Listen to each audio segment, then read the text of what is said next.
I'm Carey Carlson. Thanks for being here. Coming back, we've got some more live music. Brian Wood, the Troubadads. Actually, one of the Troubadads is here. Donna Nahajewski, along with Brian Wood. We'll come back and do some more live toast and jam here at Alice's Restaurant.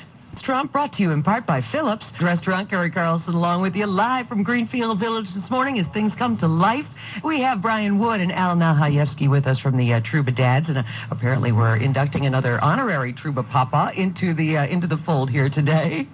We are delighted to have the director of the Greenfield Village, the honorary mayor here, Christian Overland, to be an honorary Troubadad, and we're honored to have him be the distinguished voice in this next song. Very good. Now, Brian, I just know how you are with songs. I've seen you write a song at nearly the drop of a hat. And don't drop your hat, though. Not this morning. You've got to keep it on. A little chill this morning. And this one that you're going to do for us now, how did this come to be? Well, it was inspired by the movie Saving Private Ryan. I had recently watched it. And the story underlining in this is that when soldiers die at war, they are notified at home by two soldiers that come to the door with the sad information.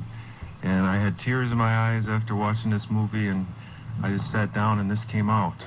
Now, you said you wrote this about 2 weeks before September 11th, yet it sounds like it could have been written about that. Yeah, I'm sure there was thousands of families that could understand the feeling of finding out that just as a sudden notice that a loved one is gone. And that's pretty much what I was feeling when I wrote the song. After watching Private Ryan. Well, let's hear that now from Brian and Al. This song starts with a letter of consolation, which Christian will read for us right now. Maybe we should let the train go by before you get started. It adds to the effect, doesn't it? It's neat to know the geese were flying by. I don't even have to use my geese back at the studio that I have flying by. He's going to do one more. Cue the train. Cue the train. All right. Shall we? Dear Madam, I've been shown in the files of the War Department a statement of the Adjutant General of Massachusetts that you are the mother of 5 sons who died gloriously on the field of battle. I feel how weak and fruitless must be any words of mine which attempt to beguile you from the grief of the loss so overwhelming.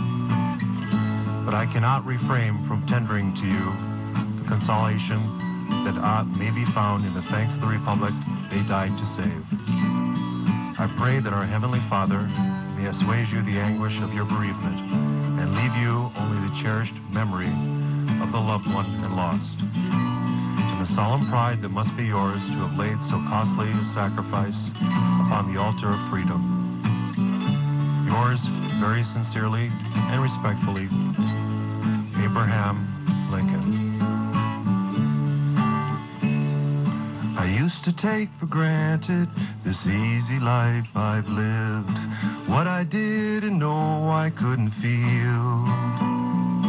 And then I saw this movie about the Second War and realized for many it was real. I know my heart's been broken, but not in such a way as worried mothers wait upon the day. Soldiers at the door, she crumbled to the floor. She didn't have to hear what they would say. Well, I'm sorry was all that was heard. She could read the rest in their eyes. I'm sorry, she said through the tears. It's a sorry world, a sorry world. The whole world is sorry when a loved one dies.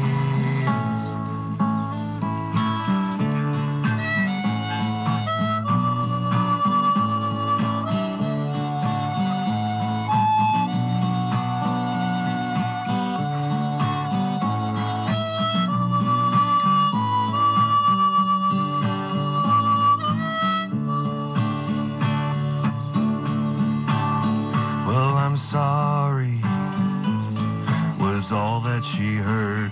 She could read the rest in their eyes. I'm sorry She said through the tears, it's a sorry world, a sorry world. The whole world is sorry when a loved one dies.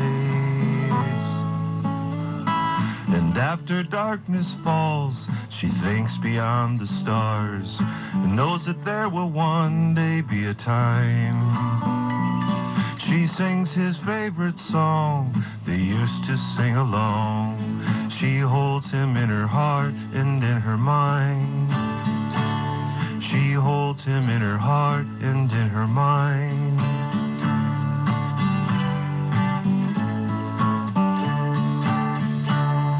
I used to take for granted this easy life I live. Oh, Brian, that was wonderful. Very nice. Thank you. Brian Wood and Al Nahajewski. A Mother's Lament, you call that?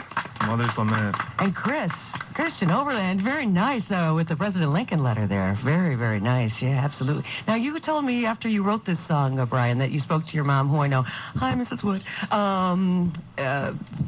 You were telling her about writing this song, and then she told you a bit of a story. Yeah, she had a story for me after I had written it, and she had lost one of her older brothers in World War II, 1945, somewhere in there.